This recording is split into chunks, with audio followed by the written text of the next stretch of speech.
This is Mike Peabody for HHTV News. I've reported from some of the worst war zones in history, but today has to be one of the most terrifying of my life. Yes, I'm at the red carpet at the Royal Albert Hall for the Horrible Histories Prom. We've got Vikings, we've got plague victims, we've got Cleopatra and Henry VIII all under the same roof. It's going to be absolute carnage. And I think I can see, yes, it's Charles II. Your Majesty, may we have a quick word? Oh, yes, of course. How's it going? Where's the party at? Yes, I think it's going to be more of a concert than a party. Trust me, wherever I am, there's a party. Oh, there's Queen Victoria. She's a fox, and single since the death of her husband. Yeah, single, yes, but permanently in mourning. Whatever you do, do not mention Albert. Oh, very good, yes. Your Majesty? Your Majesty, welcome to the Royal Albert Hall. Albert! Oh, Albert! Good one, Mike. I was in there. Well, it looks like the show is about to start, so I have to take my seat for what promises to be absolute chaos. Oh, I can't believe I'm late. It's very hard to get a taxi when you're a rat. I'm gonna have to do this old school.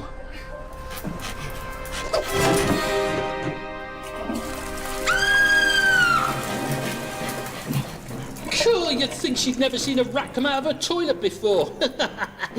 Ooh, I can hear Also Sprach Zarathustra by Strauss. The show must be starting.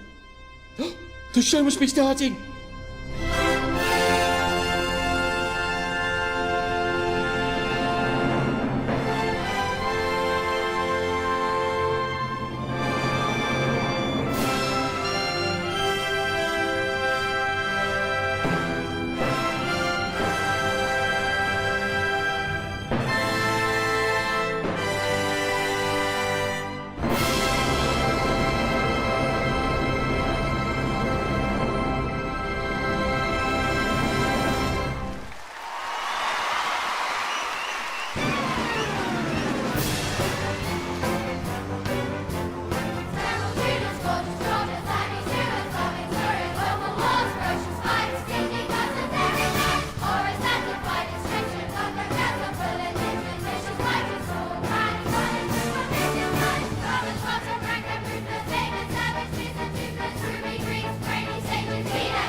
Hello and welcome to HHTV News. The headlines today. Thousands gather at the Royal Albert Hall for a special Horrible Histories Prom. Henry VIII and Charles II arrive for this unusual royal variety performance in which a variety of royals will perform. King Ethelred the Unready totally forgets what day the concert's on. Our lead story is the special concert in which the Aurora Orchestra and their conductor Nick Collin are ready to guide us through the best bits of the history of music. But first, the origins of the orchestra involve a tuneful tale full of twists and turns. So here with a summary is Bob Hale with the orchestra report. Bob. Thank you, Sam. Oh, no, come on now, enough. Thank you, Sam, and thank you, ladies and gentlemen. Well, behind me, I am reliably informed, is an orchestra. Yep, there they are, a big group of people, all playing music together. But where did they come from? Well, some came from as far away as Guildford. Hello, Simon. But the concept of an orchestra comes from even further away. In fact, it existed as far back as ancient Greece, home, unsurprisingly, of the ancient Greeks, who come up not only with the word orchestra, but also with the first musical scales and some instruments to play them on, things like the panpipes, percussion, and something called a lyre, though it looks pretty trustworthy to me. And then, just when we have something approaching an orchestra, along come the Dark Ages, the church band's instruments, and that's the end of that. But not for long. In the medieval era, groups make a comeback, this time with ridiculously named instruments such as the serpent, the racket, the crumhorn, and the sackbut. You just blew down a sackbut. And if you play them all together, they sound like this. Absolutely awful, which is probably why modern orchestras don't use them anymore. But they do use this, thank you very much, written music, which, thanks to the invention of the printing press during the Renaissance, can now be shared around. There you go. Meaning we can all now get down to the same banging tunes. Oh, and as dance music's popularity grows, so does the orchestra, as they add a trumpet. Oh, there it is! And a tambourine! Oh, and a big bag of woodwind!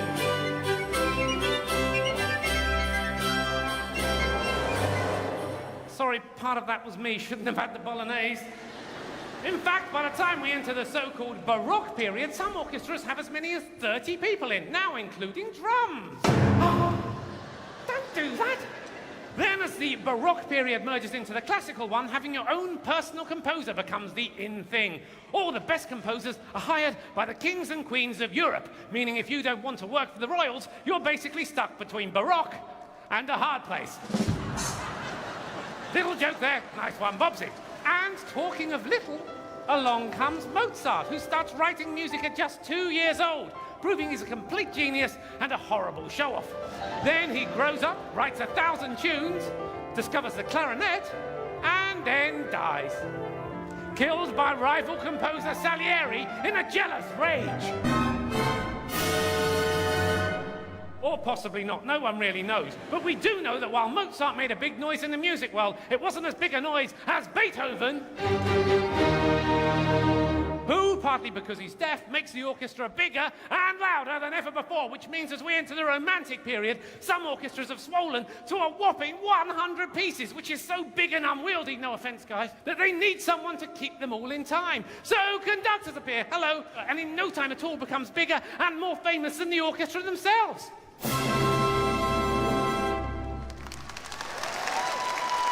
All right, mate, don't build your part. And with everything getting bigger, including somebody's ego, well, then the venues have to get bigger too, so it's goodbye to royal palaces and hello to enormous new concert halls. And in these huge halls, modern music goes absolutely crazy. And now, ladies and gentlemen, I would like you to go crazy. As for my big finale, I present my favorite modern musical masterpiece, played with aplomb for you and you only by the one, the only, time-straddling, foot-thumping, heart-pumping, hit-making orchestra! Take it away, boys!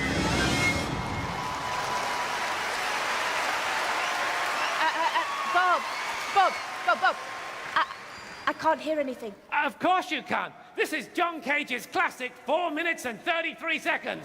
4.5 minutes of absolute silence. And you enjoy that? Wait, this is the best bit. Oh, so good. Thank you, boys. Thank you for listening. And back to you, Sam. So, it seems that the orchestra as we know it began life in medieval times, which is around the same time as Bob. I heard that. And you were meant to. Coming up next in HHTV News, we go over to the medieval era for...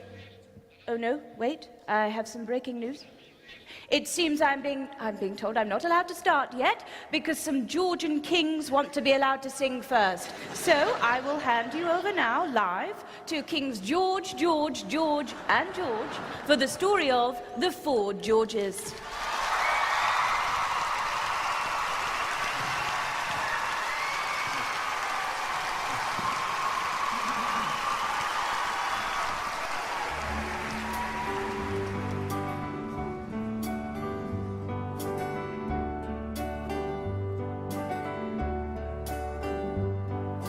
I took the throne of England just 'cause I was Protestant, a German prince whose English thank King George #1.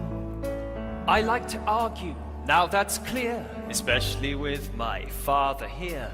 Before I died of diarrhea, I fought with my son. I broke records with my 60-year reign.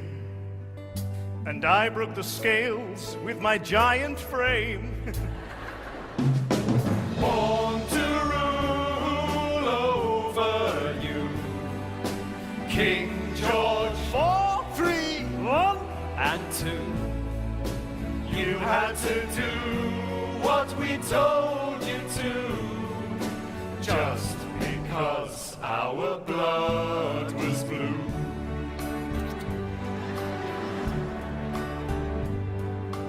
I was the hunk. Girls adored me. Ladies all swooned before me. They would do anything for me, or I'd have their husbands killed. Had a war with Prince Charles Bonny. Everyone said that I was funny. I spent everyone's money. Our subjects were not thrilled, I was the sad one. and I was the bad one. I was the mad one. And I was the fat one. We were born to rule over you, George's 1, 3, 4. and 2. England's king. Though we were German too, Him. Then him. Then me. then you. We were born all over you. Forged on fruit, then I died on the loop. People hated us. And we hated them too. Born to rule over you. Born to rule over you. Me, I was as mighty as the bonkers kangaroo. Me, I would have been more at home in a zoo. Now, our song is through.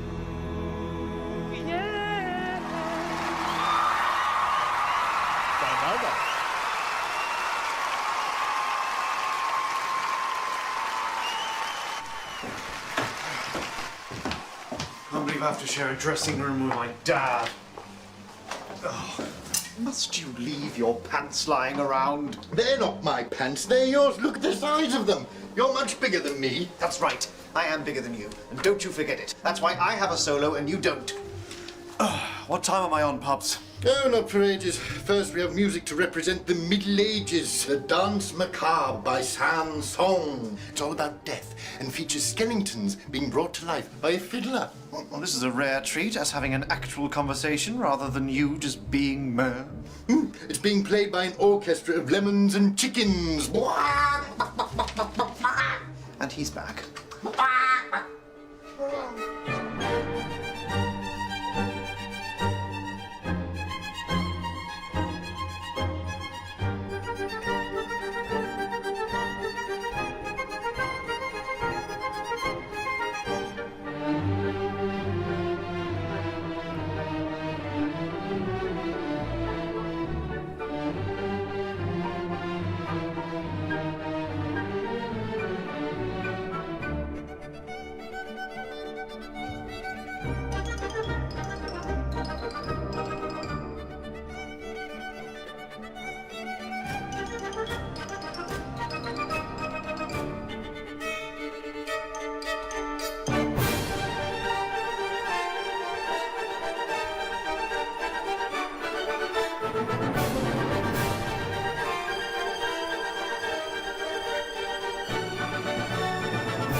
Fortescue. They're playing music about death. I miss Albert. I think I need more comfort food. What happened to the popcorn, Mum? Oh, it's finished. You should have bought me a large tub instead of this tiny one. It did take 2 of us to carry it, Mum. Phew. Right, what's next? Oh, Richard III. He only reigned from 1483 to 1485. That's 2 years. I reigned for 63. He shouldn't even be able to call himself a king if he only reigned for 2 years. He should be called a kin or a key. As you say, Mum. Let's see what Key Richard has to say for himself. You know, I've heard he's a nasty piece of work. Honestly, some people just seem to have the wrong idea about me. They all seem to think I'm this vicious, murdering hunchback. Well, it's about time I set them straight. I was sure that you'd love me. To that hope I did cling. 'Cause I'm Richard III. And everybody loves a king, don't they? Thought I did a good job. Why do you disagree? There's a lot of people spreading nasty rumors about me. Every word is a lie, so I'm singing this song. 'Cause the history books have been telling it wrong. Never had a limp, always walked my full height. Never had a hump and my arm was all right. Never took the crown with illegal power. Never killed my nephews, the princes in the tower. Tudor propaganda, it's all absurd. Time to tell the truth about King Richard III. Okay? My brother, Edward, died. His kids too young to rule. So, I took the throne, excuse me. Why not? I'm nobody's fool. Hi, nice to meet you. Thomas More wrote a history, said I murdered Edward's boys. Shakespeare says their death was an evil ploy. Hi, but I say those two are historical vandals. They've ruined my image. I mean, what a scandal! Never bumped off those harmless young heirs. Never buried them under the Tower of London stairs. Never poisoned my wife. Bumped off my daddy. This is me, sweet Richard. Do I look like a baddie, love? Never was two-faced, sure you'll agree. I was misunderstood. King Richard III. Can you imagine it? I'm the last Plantagenet, beaten by Henry in the Wars of the Roses. The Tudor dynasty didn't care that much for me. Now I'm painted as a baddie, that's why one supposes. Never forget when you hear of my crimes. Never drowned my brother in a massive vat of wine. Never sent a horse, my kingdom for a horse. Who made that up? Why, William Shakespeare, of course. Now my tale is told, you won't hear a bad word about a special ruler, King Richard III. I'm a nice guy.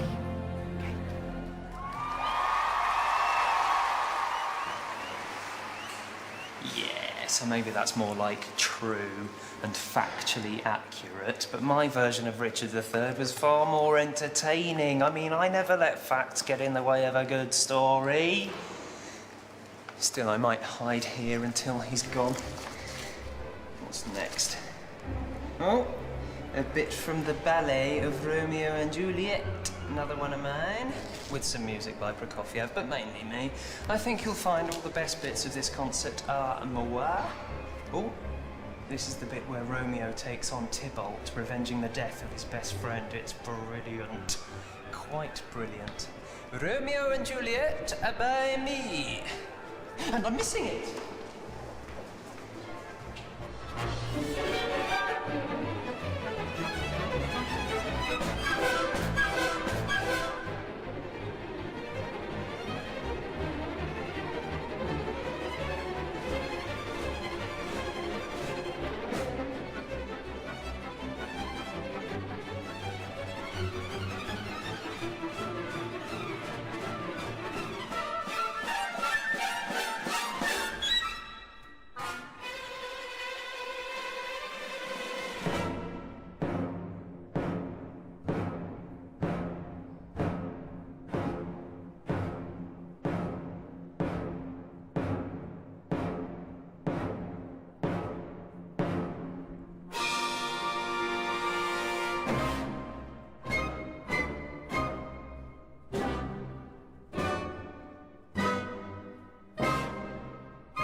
Oh, it's no good. I can't look.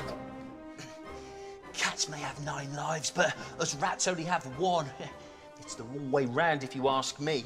Now, did you know when Prokofiev first presented this music to the Bolshoi Ballet Company in 1935, they said it was undanceable? Well, I beg to differ. Oh, fighting's over.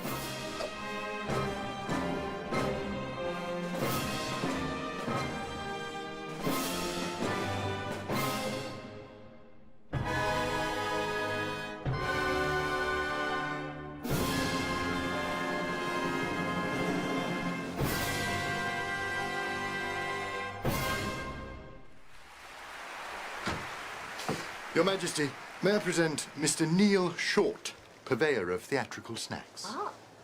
Your Majesty, may I just say one on a... Yes. I want popcorn, chocolates, and a tub of raspberry ripple ice cream. I'm afraid we're only selling historical snacks today, ma'am. What with it being the horrible Histories Prom. Oh, I don't like where this is headed. What have you got? I've got some snacks from ancient Greece. Right, what did they eat? Roasted goat lungs. I don't think so. I can do you a mini Tudor blancmange. It's more like it. Is it strawberry? No, chicken brain. Oh, disgusting. Do you have anything that's in the slightest bit edible? I do have a jelly. Oh. Made from fish bladders. Revolting. Who ate that? The cavemen? No, that would be you Victorians, ma'am. Oh, well, I'll take one of those then. Oh, and see if you can find me some Aztecs. They're rolling in chocolate. Little bit complicated buying it off them, though. They use the chocolate as money. Very good, ma'am. And I'll take one of the chicken brain blancmanges. It's for a friend. If he comes back without chocolate, you chop his head off. I don't think you can do that anymore, Ma'am. Yeah. I wish I was Queen in Henry VIII's time. He could do what he liked. Oh, how does that song of his go? Funny you should say that, Ma'am. He's on now. Oh. Oh, here we go. Divorced, beheaded, and died. Divorced, beheaded, survived. I'm Henry VIII, I had 6 or 8 wives. Some might say I ruined their lives. Here we go. Catherine of Aragon was one. She failed to give me a son. I had to ask her for a divorce. That broke her poor heart, of course. Young Anne Boleyn, she was 2. Had a daughter, the best she could do. I said she flirted with some other man, and off with the chop went dear Anne. Lovely Jane Seymour was 3, the love of a lifetime for me. She gave me a son, little Prince Ed. Then poor old Jane went and dropped dead. Oh dear. Divorced, beheaded, and died. Divorced, beheaded, survived. I'm Henry VIII, I had 6 or 8 wives. Some might say I ruined their lives. Okay, here we go.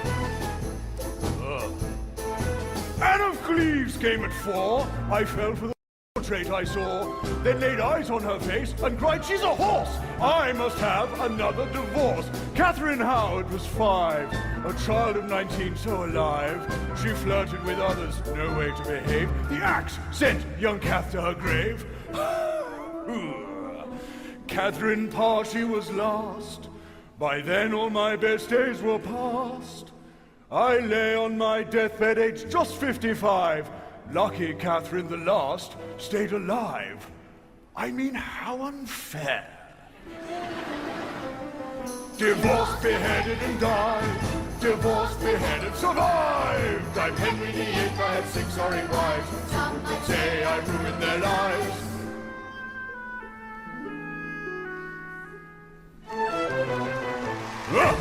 How about that then? Divorced, beheaded, and died. Divorced, beheaded, survived. Catchy song that. Might have to do one about my father, the King Charles song. Beheaded, died. Might be a bit short. What's on now? March to the Scaffold by Berlioz. More executions. This party's getting a bit depressing. Have to go in there and sort them all out. Let's choose some victims then.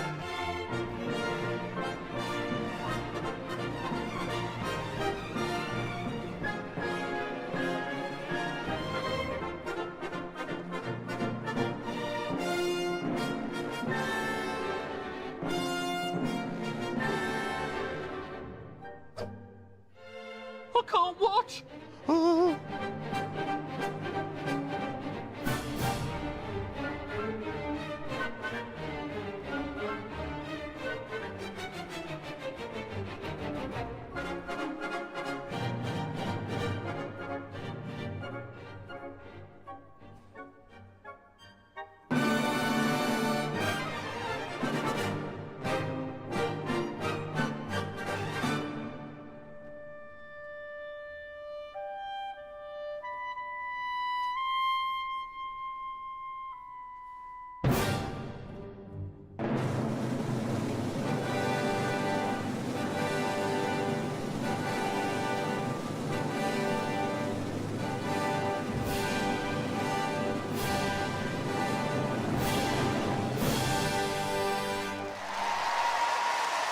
Horses, chaps. It doesn't say anything in here about beheadings. Bit of a downer. This is supposed to be family entertainment. I mean, you don't want to see people being beheaded, do you, children? Right, well, you're weird, some of you. It happened to my dad, and I don't think he liked it very much. No, won't do at all. Come on, let's cheer things up. If you've been blindfolded by those nasty men, free yourselves and let's party. You can't do that! Who do you think you are? I'll tell you who I am. My name is Charles II. I love the people and the people love me so much that they restored the English monarchy. I'm part Scottish, French, Italian, a little bit Dane, but 100% party animal. Champagne, spaniels I adored, named after me too. Like me, they were fun with a natty hairdo. Is today my birthday? I can't recall. Let's have a party anyway, because I love a mass ball.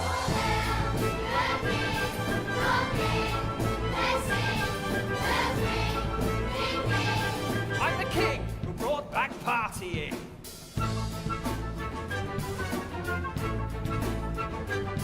King Charles, my daddy, lost his throne in Kingston band. They chopped off his head, then Ollie Cromwell ruled the land. Old Ollie wasn't Johnny, he was glum and he was proud. He'll be miserable and sin. Sinning's not allowed. When Ollie died, the people said, Charlie, be hearty. Get rid of his dog laws, come back with rather party. This action's what they call the monarchy restoration, which naturally was followed by a huge celebration. Okay! All say I'm the king who brought back partying.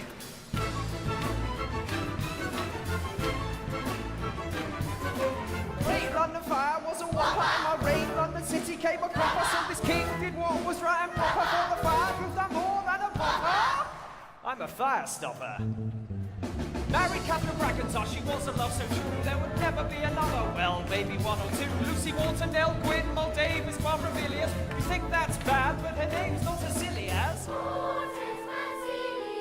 As king, I must admit I broke the wedding rules, but who cares when I brought back the crown jewels? I reinstated Christmas, make-up, sports, and even plays. I was the merry monarch, they were good old days. That's me! I was the king, loved by everyone. My song is done. Party, anyone? Calm down, son. It's not that bad. I'm over here. Oh, there you are. I mean, it's so unfair. Charles II's had a solo, Henry VIII's had a solo. When's my solo? Ooh, someone's in a bad mood, isn't he? Again? Hopefully the next piece will calm him down. Uh-oh! Handel's Royal Fireworks music. Don't think that'll help.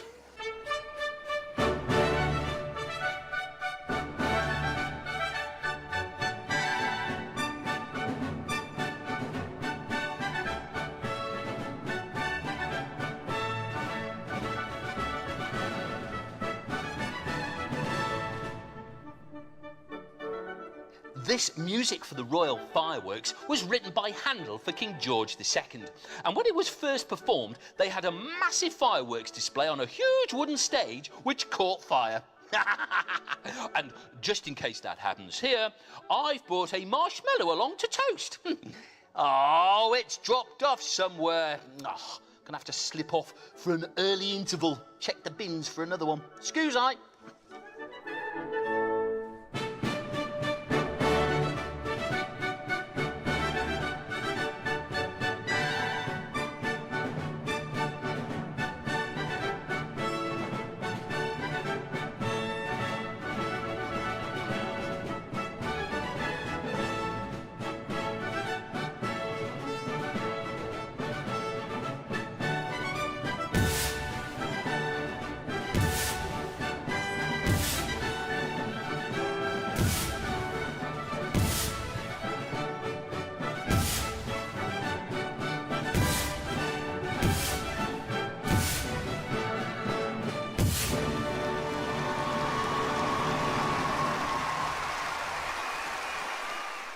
Well, we're at the end of the first half. It's time for a short interval. So far, things seem to be going without a hitch. That's probably because they're keeping the Vikings locked up in their dressing room. Me here for music? No, we're already halfway through. You're late, man. No, me not late, man. Me early, man. Oh, I see. No, I meant... I know what you meant, mate. Oh, no. Hello?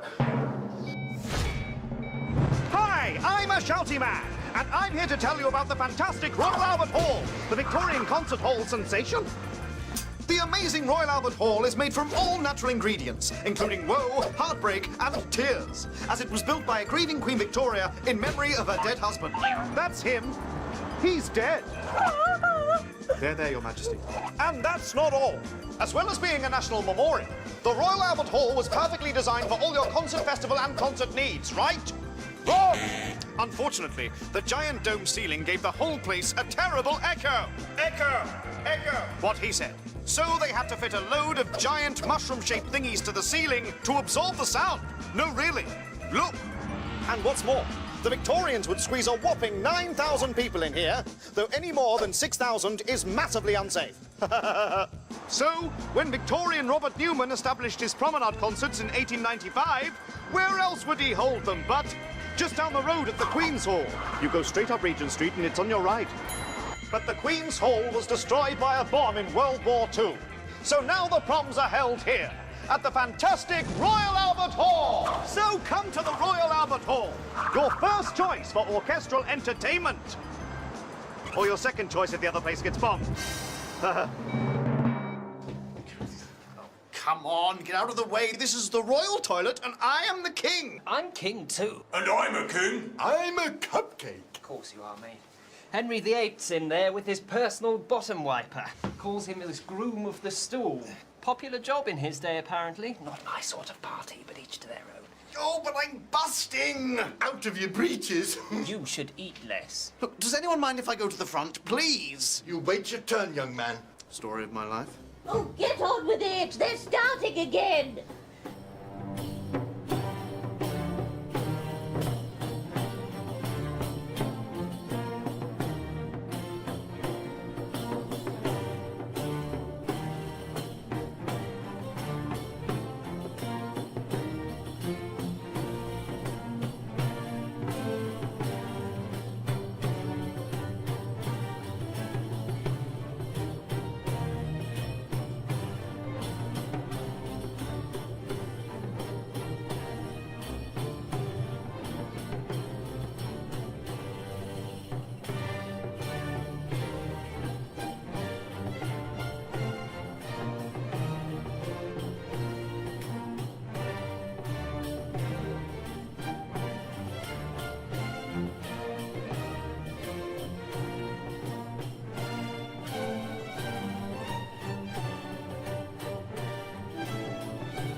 Oh, hey, look! Hey, it's only my favorite conductor, Jean-Baptiste Lully. Cooey, Lully! I love you. I really do. Thank you, I think. I love the conducting you do with a big stick, too. All this stuff. Da, da, da, da, da, da, da. Dee, dee, dee, dee. I love it. Love it. So much classier than that other fellow with his little twig. Rubbish. Do you mind? Ooh, sorry, Maestro. If looks could kill. I'm already dead, mate. I'm already dead. Keep up, keep up. So, which of my musical pieces do you like the most? The one you just heard, perhaps? March pour la cérémonie Turc? Or maybe you prefer my air de Dimon? Oh, no. Listen, I'm not a big fan of your music, mate. I mean, it's all right and all that, but I am a big fan of your stupid death. Come on, organ grinder, that was your cue. Come on, here we go. Let's get the jingle. Come on, move it, you lot. Come on, whoa, watch it, you. Join in if you know the words. 1, 2, 3, 4, stupid death, stupid death. They're funny 'cause they're true. Stupid death, stupid death. Hope next time it's not you.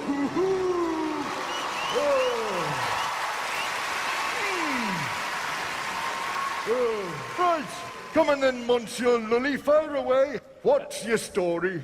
Well, I was the official composer to none other than the French King Louis XIV. Between 1672 and 1686, I wrote no less than 20 operas, so... No. Well done, top of the class, swatty trousers. But the stupid death, if you don't mind. Well, in 1687, to celebrate Louis XIV's recent recovery from a terrible illness, I was conducting a Te Deum. A tedium? What's that? A spectacularly boring piece of music? No. It's a Te Deum. It's Latin. It means a hymn of praise.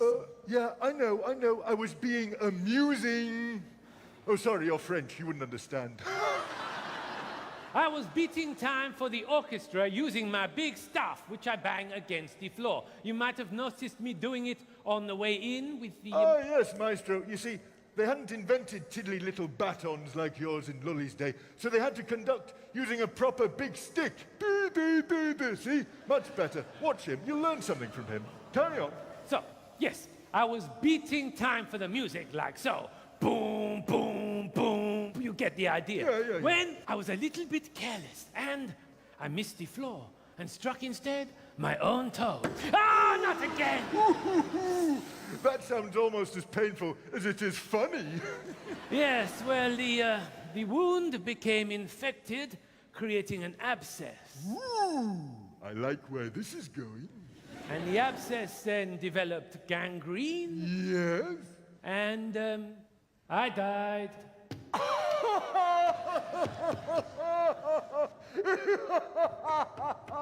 Oh, hey, you came to a sticky end. Do you get it because of the she gets it.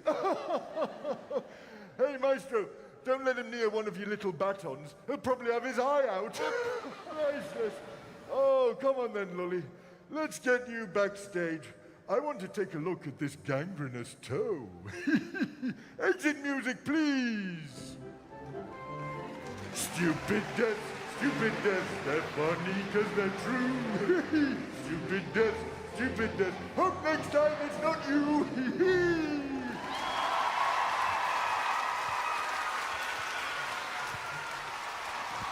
Hallo, guten Tag.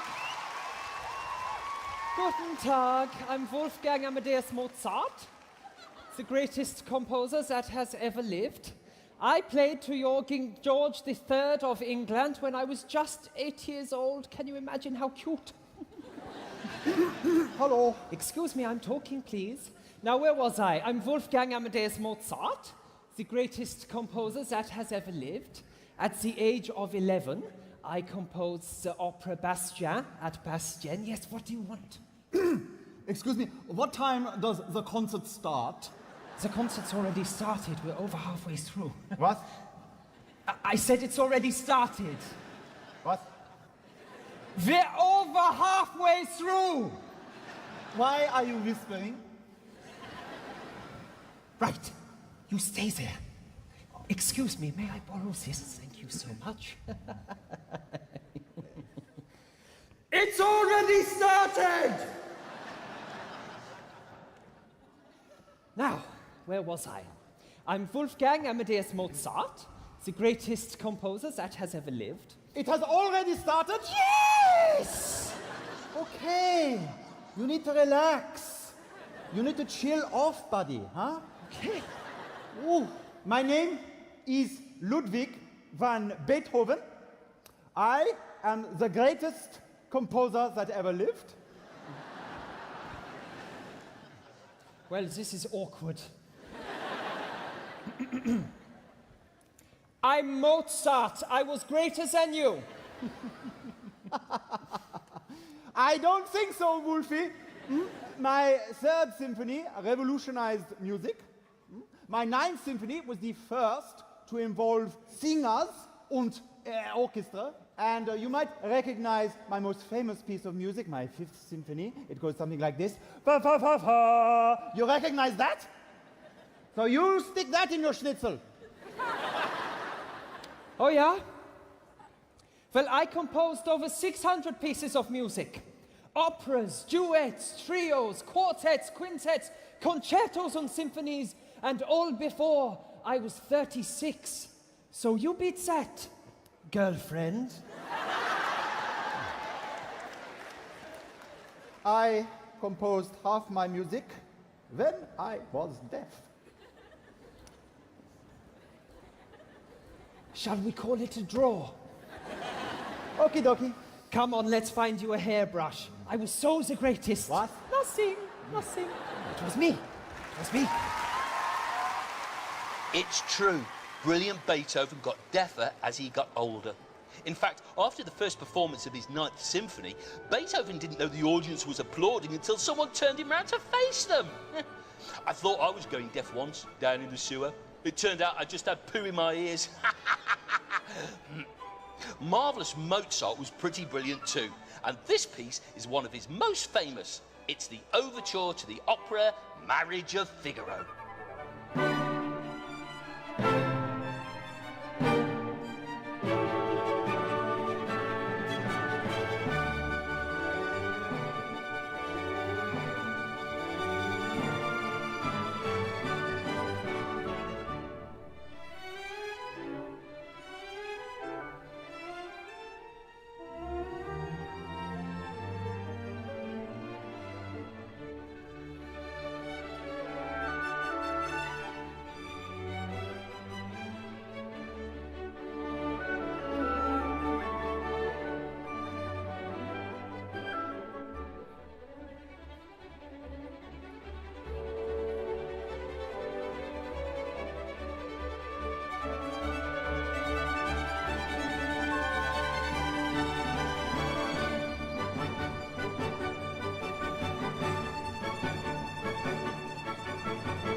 Just about enough of this.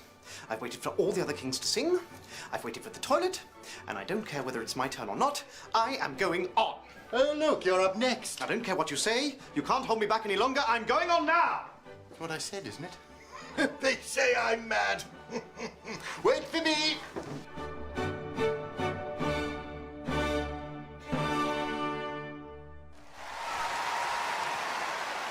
That's enough!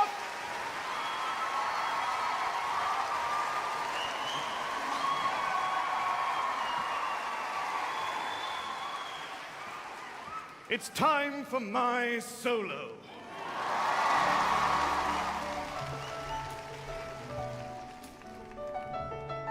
I'm George IV, the Regent King, which means I was just standing in, acting king because my dad, George III, had gone barking mad. Bananas!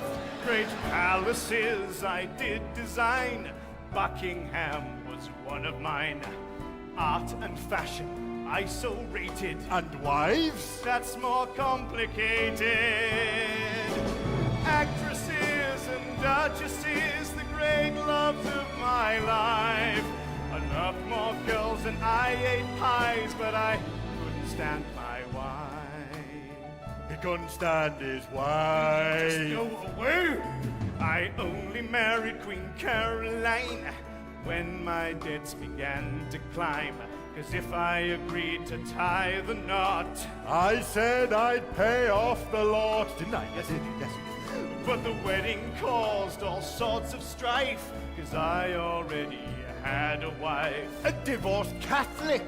Dad did sigh, but the mad old goat just wouldn't die. Still here. Oh, spoke too soon. At last I can go solo, all right!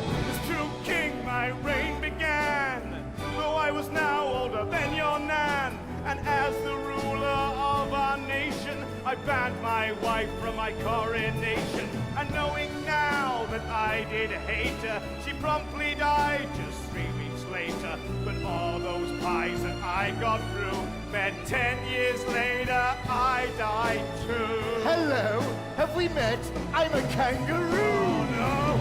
Actresses, duchesses, the great loves of my life. I love more girls than I ate pies, but I couldn't stand my wife. I had just 10 years on the throne. Do you remember that? No, all that you remember is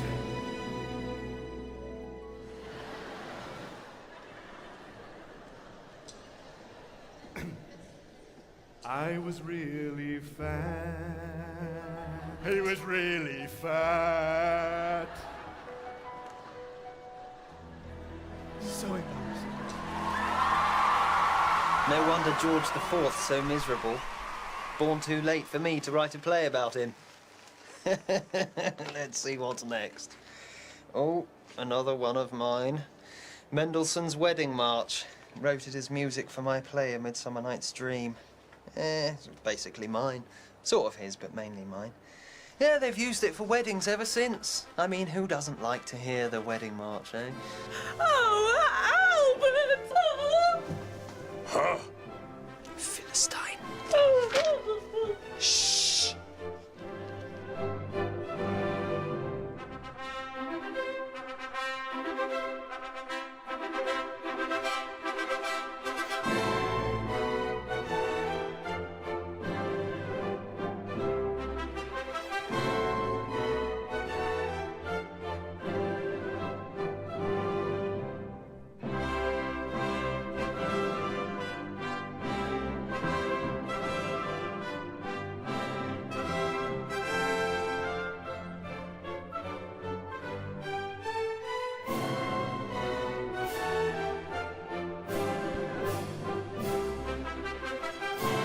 This is Mike Peabody, HHTV News, with a breaking story. Queen Victoria has locked herself inside the royal toilet and is refusing to come out to sing her song. It's devastating news. It could spell disaster for the whole Horrible Histories prom.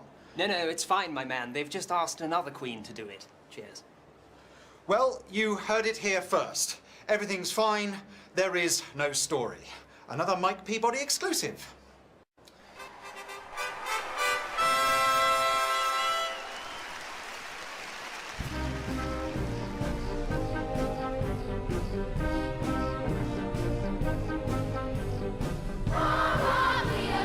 Famous beauty coming at ya. Guys all go gaga for me. Oh, I am a leader and a lady and a queen. I'm Cleopatra, such a queen never been seen. I am a pharaoh, yet darrow, meant to be guys, but I don't care, oh, I just wear, oh, be a disguise. My mom and dad were pharaohs, I thought my rules due. But both my older sisters thought that they should rule too. Oh dear, they both died. I wonder who that will leave. Little me, oh Pharaoh Cleo. Okay, no time to grieve. Think that's alarming, you'd be right, but it gets worse. Married my half-brother and we ruled the universe. That bad romance led to an overcrowded throne. But then he died, boo-hoo, so now I rule alone. Wow, wow, wow, wow, wow. Wow, wow, wow, la, la.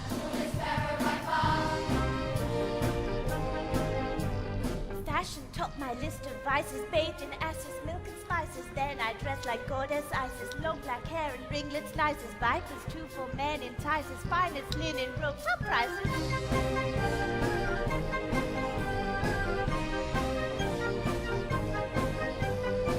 Married another brother, he's an okay geezer, but never told of my love for Julius Caesar. Had Caesar's child and hoped that he'd be crowned king. My bro said no, I said oh, and I murdered him, 'cause I am Cleopatra, Egypt's royalty.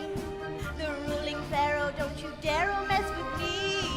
My poker face smiles only when I see a man who takes my fancy like, oh, Mark Antony. Whoa, whoa, whoa, whoa, whoa. Whoa, whoa, whoa, la, la. No Egyptian crowd pleaser. Finally, I met my matcher. Ends in death.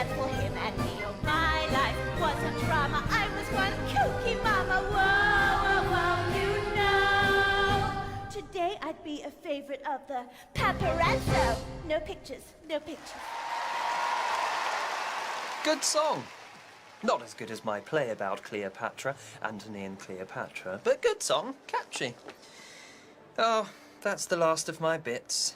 I imagine everyone will be going home now.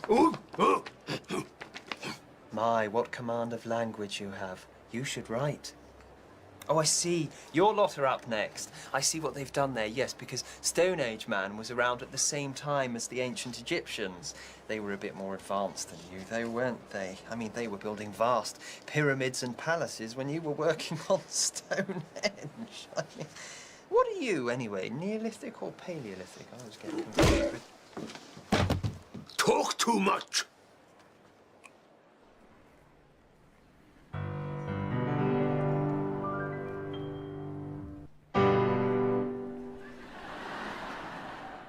I'm sure you've heard the Stone Age occurred for 2.5 million years.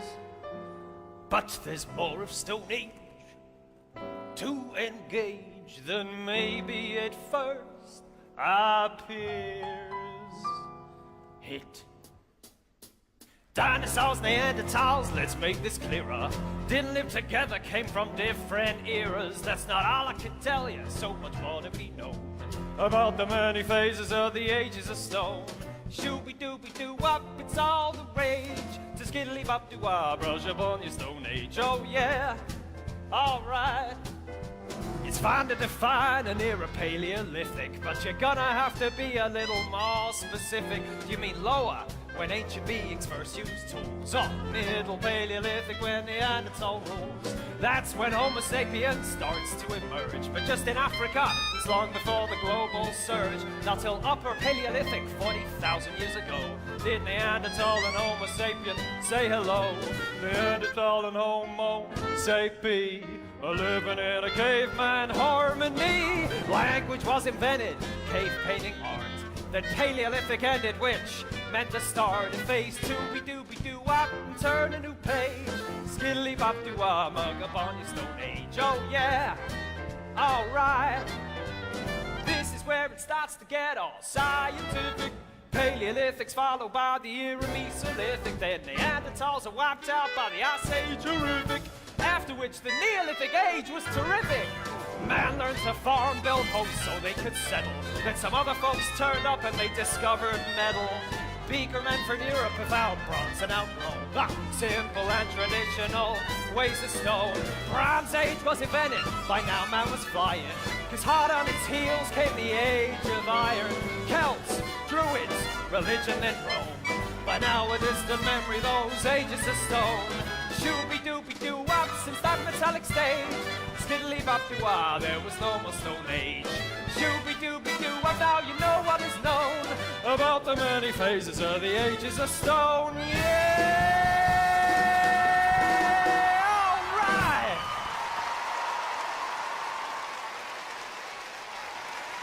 I interrupt this prom to bring you breaking news that Vikings have invaded the Royal Albert Hall. Ooh, did someone say an invasion? Ooh, I love a good invasion. No. This is not good. The Vikings are invading. They're nearly here. Ooh, I can't wait. For your own safety, ladies and gentlemen, please keep your heads down to avoid any flying axes. Oh, don't be such a spoil sport. Hey, Maestro, play them something they can invade by. How about Wagner's The Ride of the Valkyries?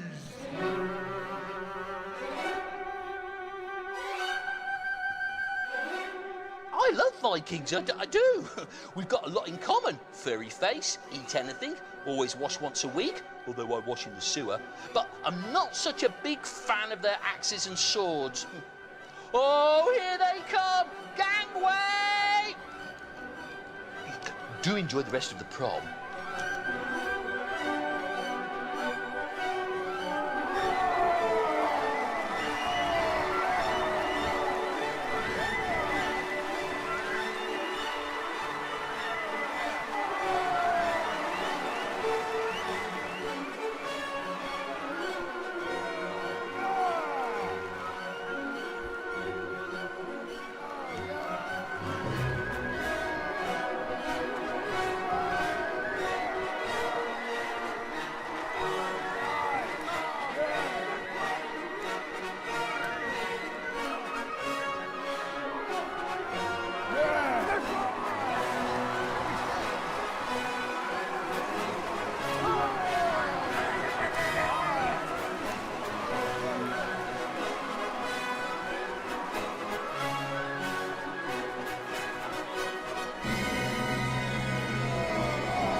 do this thing.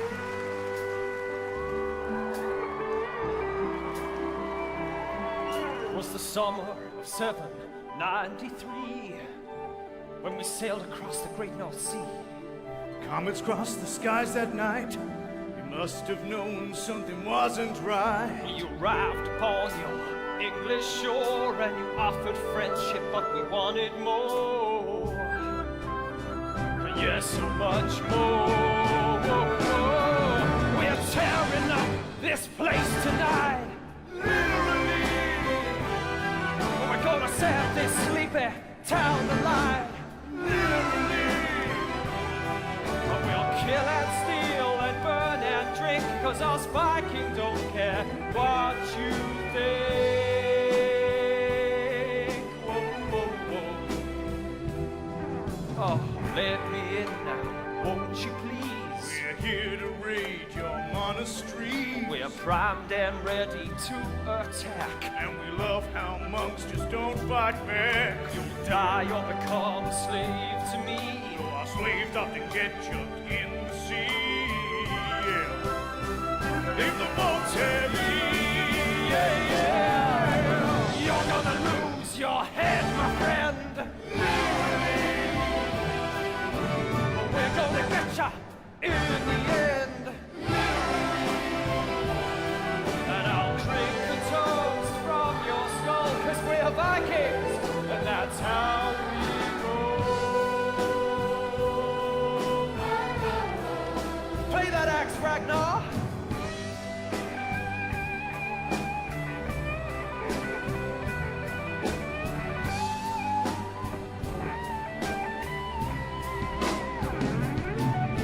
Oh, we're gonna paint the whole town red with the blood of the dead. And we'll take everything that you own, get back on our ship, go back home. We're going home.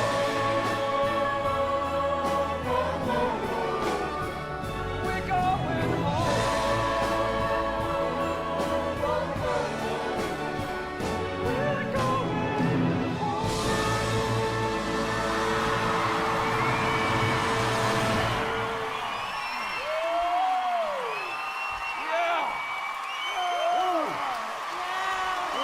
Thank you, everyone. I'm afraid, everyone, that is all we've got time for. Thank you so much for listening. It's been really, really horrible, but in a good way. And now it's time to say goodbye in true horrible history style.